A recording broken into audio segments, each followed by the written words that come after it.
and welcome to today's webinar about distributing processing with our new version of Correlator3D 9.0. So my name is Simon Grandin and I'm a photogrammetric workflow specialist here at SimActive. So today the topic of this webinar is we will present our latest version of Correlator3D 9.0, which includes our new distributed processing services that allows you to process data faster and more accurate with any types of sensor. So with the latest version, you'll be able to boost your production by using multiple PCs while controlling the project on one single PC. So today I will show you different topics on how you can set up distributing processing with Correlator3D. Also, there's a few other updates that we have done in our latest version, such as now we are supporting the fourth band in the LAS file. So if you have a fourth band imagery, we can now colorize point cloud, including red, green, blue, and also near infrared.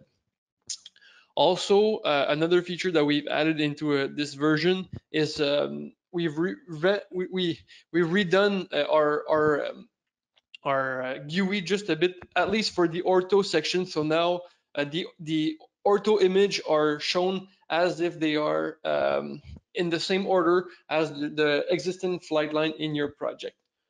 So let's start right away about what you will learn during this presentation.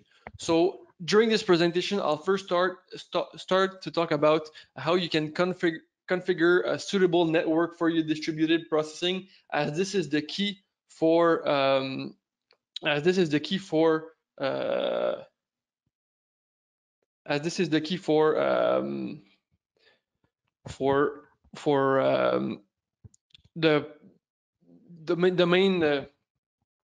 main process. Then I'll show you how you can discover available PCs for processing, how you can dispatch the processing on specific PCs.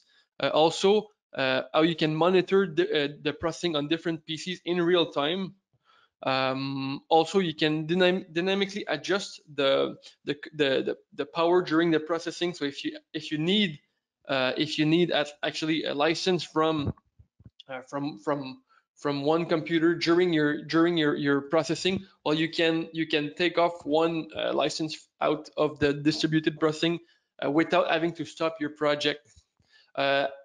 And finally, we will finish with a live demo. So I'll show you the overall workflow on how to set up a project with the distributed processing options.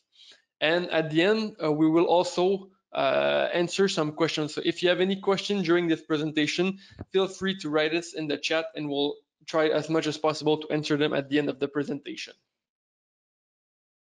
So let's talk about configuring a suitable network for your presentation, for your project, sorry.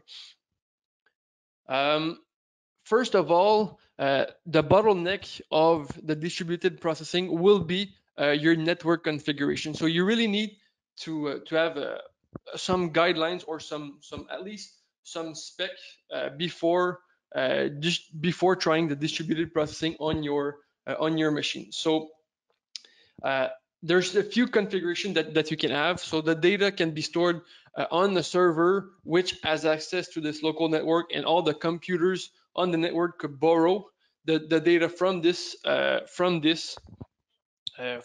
server. Also, if you want to store the image locally on one PC and use other computer also for the processing, you need to make sure that the folder where the image are stored is actually visible on the network, so it's shareable on with all the other computer, so you can have access to the image and do the processing with other computers. So as you may know, when we process a lot of aerial imagery, there's a lot of read and writing files. So basically, you need a network that will support a large bandwidth. So we require the following configuration prior to, or prior to do some distributed network for your project. So first of all, we required the 10 gigabit PCI Express network cards, some 10 gigabits network switch, some Ethernet cable, Cat6, and also PCI Express SSD drive, which actually those disks are not mandatory or are not only a gain if you're using distributed processing, but also if you're doing local processing on your computer, you'll see a big gain in the speed of your processing, because they read and write a lot faster than typical SSD drive. Also, one other thing I haven't mentioned is if you want to have access to the distributed processing options, well, each computer that will run a part of the project need to have his own Correlator3D license. So it could be a floating license that is borrowed from the network, or it can be a node lock license that is installed locally on the computer. And also the license need to have access to the same the type of license need to be according to the image size that you're trying to process. So if you're processing UAV data, well, all the license need to be at least UAV.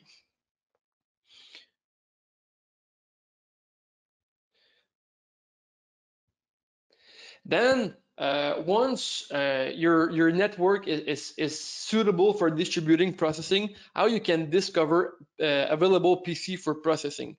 So first of all, how you can install the distributing services on your computer. So when you're gonna install the software on your computer the first time, it will ask you in the wizard if you want to install the distributed services. So to install the distributed services, you need to associate it with a user that has sufficient privilege over the network to access those folder, and this user should be used for all the wizard during the installation. So at least you're able to get access to every computer. So every time you start the computer, in background we will start our distributed processing services. So you don't need to have the license open on your computer to start the distributed processing. So all you need to do is, from the master computer, you'll be able to start your project, and all the other computer will be automatically start if they're discovered on the network. Also, one other thing that is important when working with distributed processing is you need to configure the project folder and the temporary folder correctly if you want to have successful processing. So the temporary folder need to be stored on a network drive or on a shared folder, which all the computers that will do the distributed processing, they need to have access to this temporary folder. And also the project folder where we store the tie points, the orthos, need also to be on the network and share with all the other computers. If it's not the case, and you by accidental start a distributed processing without giving the full shared options to maybe a folder, the software will let you know that this PC doesn't have the rights to read or write in this specific folder, which could be the temporary folder or actually the project folder. So now, how you can dispatch the processing on specific PCs. So as I mentioned before, when you're gonna run a project with the distributed processing options, all you need to do is you'll need to be on the master computer, which will be used to control the network. So as we see here on the screen, in the bottom left corner of your Correlator3D, which I will show later on, you will have all the available machines that are available on the network. So in this case, we have actually 4 machines, and 2 of them are already running a project, which means that they are busy, and you cannot take them for the distributing processing. Um, the local machine will all be available, but if you wanna take actually in this case I would take Martini as an example. If I want to use this computer in the distributed processing, all I need to do is click on the little check, and the software will give some task to do to this specific computer.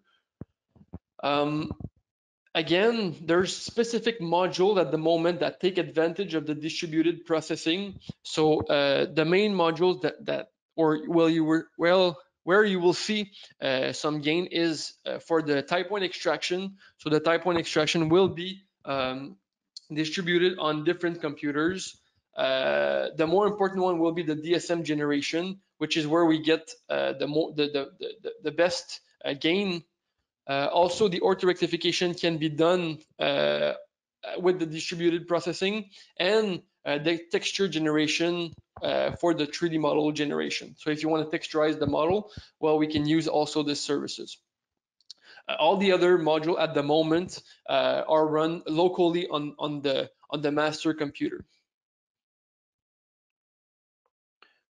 So now, if you want to monitor the different PCs or the processing on the different PCs in real time, this little window that I just showed you before will show the tasks that are running in specific PCs.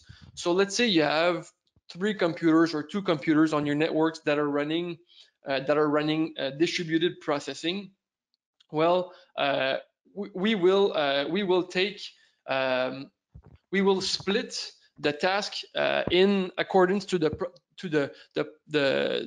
power of the computer. So the computer that has a better GPU, even a better hard drive, or even a better CPU, will probably take more tasks compared to a computer that has lower spec.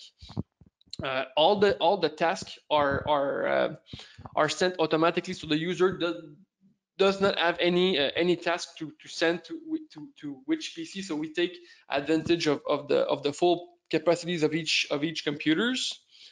All you need to be aware is the control that you have is you set the overall resolution you want for your outputs, the vertical accuracy, let's say for the DSM. For the AT, you can set if you want an exhaustive or a standard extraction, and we take care of the dispatching of each task in different computers. So it's really done automatically. Also, what you can do is you can in any time during the processing, you can take one computer back if you need to run a second project, let's say, and you want to use the license and you want to use the license. So in this case, you can toggle off one computer. The software will automatically take back all the tasks that were done on this computer, and you will be able again to borrow the license for another project, let's say. And if this other project was finished before the one that you were doing on the distributed processing was finished, well, you can re-enable back this license. So it's really giving you the full flexibility to play with your overall license that you have. So you're not stuck. Let's say if you're starting a DSM generation with 3 licenses, you don't have to wait until the end of the DSM generation to take back all the licenses. So it really gives you flexibility for these purposes. Also, let's say if a computer's has some issues, or you have a power outage on a part of your network, well, basically the process won't stop. It's just that all the work will be brought back to the other computers that are running the services, and as soon as you restart back the computer that was down, well, you can re-enable back again processing on this machine. So everything is done from the master computer. So now I've talked a bit about the overall theory behind our distributed processing options, but let me show you how it looks in practice when you want to run a project with multiple computers. So now, as we have here, we have our Correlator3D windows, which is basically as it was with version 8.7. In the bottom left corner, you will have the processing station list. So here I have the local computer, and I also have O'Keefe, which will be used for the processing of the project I will showcase during this demo. Also, I could also use Martini since it's available. So first of all, I need to set up, let's say, the working folder shareable for all the other computers. So what I'm gonna do is I'm gonna go into my working folder, and I'm gonna share this folder to make sure that all the other computers that are on the same network at least have the access to this folder. On this working folder, I have also set up my temporary folder, and my image are located on this folder. So instead of having, let's say, C2 points and then the path of your project, I will have dash dash the name of the machine and then the path of the temporary folder. So let's say if another computer is running the project, you won't have to go in the C drive because he also has one on his side. So here I just need to make sure that I have sufficient permission for all the computers to have access to the image. Then I'm going to create my project. So I'm going to go into File. Actually, no, I'm going to start by adjusting my temporary folder. So here I have in the general settings, I will change the temporary folder to the network folder that I have created with the amount of privilege. And so every computer has access to this temp folder. Also, if I want, I can also restart the distributed processing services if I needed to. Then if I want to create my project, I'm going to go into File, New Project. I'm going to select the project type I need, the camera configuration I want for my project. I'm going to click on Next, and I'm going to import a folder with the images. Note that here, when I'm importing the folder, I'm not going into C, and I'm going to the network to grab the image. So at least when a second computer will borrow the image, well, he will be able to see the actual image on the network. So I'm going to load the image, and when I'm loading the image, instead of having the seed 2 points and all the path of the image, well, I will have the name of the machine, where it's located, and also the path of the rest of the path. I'm also going to have the longitude, latitude, and all the EXIF information from the image. If you have external EOs, you can also import directly your EO file from there. I'm going to set the projection, the camera's information that I needed to, and then I'm going to store the project on the network. So here I'm going to select the folder where I want to store the project. So as we can see here, it was stored on network, the red stripe computer, and I'm going to store the project here. So at least every computer on the network will at least have access to this folder. So now I'm going to have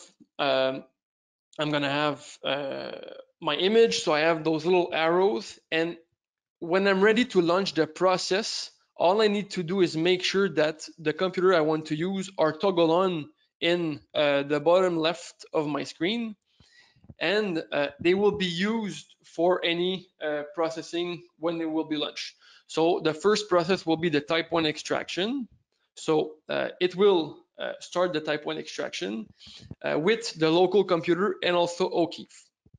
So once I will click on OK, on the left, now we can see that the tasks are split in between two computers, and both computers are used for the type 1 extraction. So at this point, we're at step 4, where we refine the overall type 1 that we have found. I can also toggle off, like I just did, O'Keefe, and the tasks are taking off O'Keefe, and if I toggle back on, well, the text are already put back on this specific computer.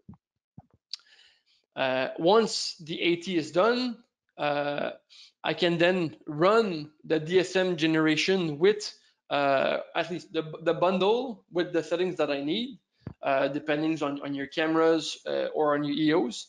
And once you're comfortable with the overall AT solution, you can then generate the DSM with the settings that you want. Like, and in this case, we can see when I'm running the DSM at 3 times the ground sample distance of the image and the vertical accuracy to the maximum, well, we can see now that I can use multiple computer. And also, if I look at the logs below, well, I can see which computers has generated which task of digital surface model. So I can see sometimes if computer is more powerful than the other one, well, it might take more data than the other one. So it's so you really have the full flexibility to play with the computer that you need. And also O'Keefe at the moment doesn't have the GUI interface open, so I'm able to control this machine away from being sit in front of this machine. So it's really all you need to do is from one computer you can set the different machines. So now I have my digital surface model that was generated with both machines. The thing that is important while I'm going to save the digital surface model is I will need to save the surface model in on the network. So I cannot save the digital surface model on the C drive because well, I will need this surface or terrain data for the ortho rectification. So if I save it on the C drive, well, the machine that doesn't have it on his PC locally won't be able to ortho rectify the image. But if it's the case, we will give you a warning in the properties window saying that, well, this computer doesn't have access to this specific file. So it's really easy to see where you could fix those small mistakes. So once the DTM is getting extracted, well, I can then run the ortho rectification. Again, I'm going to save the terrain data on my network, and then while I'm going to run the ortho, I will use the basic settings, maybe a compression if I want to reduce the size on disk of my project, since sometimes it can be larger project. Well, I can see now that the orthos are dispatched between O'Keefe and Red Stripe, which is the local machine as we have here. Again, the ortho will all be saved in your project folder, which is locally stored on Red Stripe. So actually, if you have disk space to be watched, is mostly on the master computer where all the outputs are saved. So once the ortho rectification process is running and it's complete, I can then run the mosaic process, which at the moment is run locally on the local computer. So when you're gonna run the mosaic option, and also in this case we see the new architecture for our ortho folder, so you can see the cameras and also the flight lines. So while running my mosaic, I'm going to use my DSM for the seam lines obstacle avoidance. So it's going to be better for if I have to do some seam line edits. And also I will be able to run the mosaic, which will be run locally, and then I'll be able to edit the overall mosaic if I needed to, or actually just deliver the final output to to the customers that I need to deliver the work.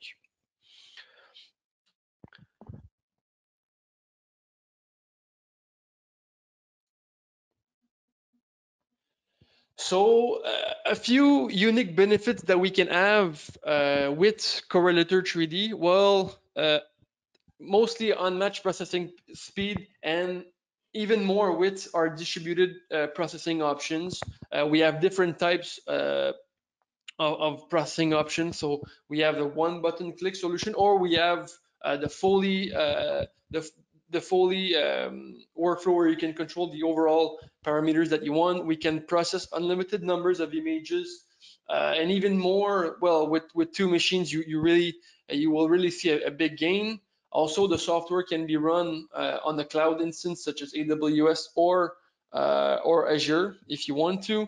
It can be run from command prompt. And also here just a few thoughts or a few words on the gain you should see with the distributed options. So the main gain will be at the surface generation where it usually takes the more times for your project. So with 2 license, you will see a gain up to 1.9 from your initial processing time. With 3 PC, it goes up to 2.8, and even 5 PCs, just a bit less than 5. So again, it's a considerable amount of time that you can save while dispatching your processing on different computers. Also, well, if you want to get started with Correlator3D, we offer processing for marketing purposes. You can download a free trial of our version 9 on our website. We also offer flexible pricing for our licenses. So it can be monthly, yearly, or permanent license, UAV, medium, satellite license, or even full format. And we offer node lock or floating. The monthly can also be used for distributed processing as well. So if you have a quick gain to have, you can also use this to quickly speed up your overall project. So now I would say it's time for questions. So I'm going to take a look in the chat if we have any question during this presentation. So the first question that we have is what is the main advantage of using distributed processing for larger project and when you have a lot of projects? So basically, when you're working with large projects, which sometimes DSM can take a big amount of time to generate, you can gain a big time on the surface model generation, and also having the dynamically options to remove licenses from your distributed processing gives you the flexibility to start a project wherever you need, and you can fully customize your whole workflow like this. Also, one other questions that we have is, let's say I already have a permanent license and I would like to test or to try out the distributed options, but so if you want, you can also rent licenses to have extra power for a few parts of your project, and then run it on your network as well. So it can be really flexible with having your license set up as well. And the last question is, so I think I've mentioned at the beginning, but which module really take the most of the distributing processing options? So basically, as I mentioned before, the first module that gains of the distributed processing is the AT module. So where we extract type points and we also refine their position. So step 1, 2, and 4, I believe, will take a big gain with distributed processing. Obviously, the DSM, which is usually sometimes roughly 40 to 50% of the time for processing for a project. So that's a big gain there also, and also the ortho. So the ortho is really quick. Even if you have, let's say, a really really good SSD drive where you can write a lot of images, this will make a huge impact. And so yeah.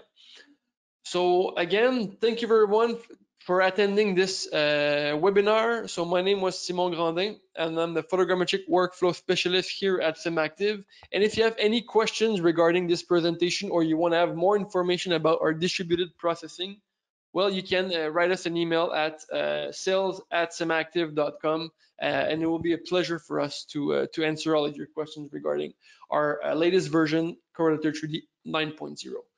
Thank you, and have a great rest of the day. Bye-bye.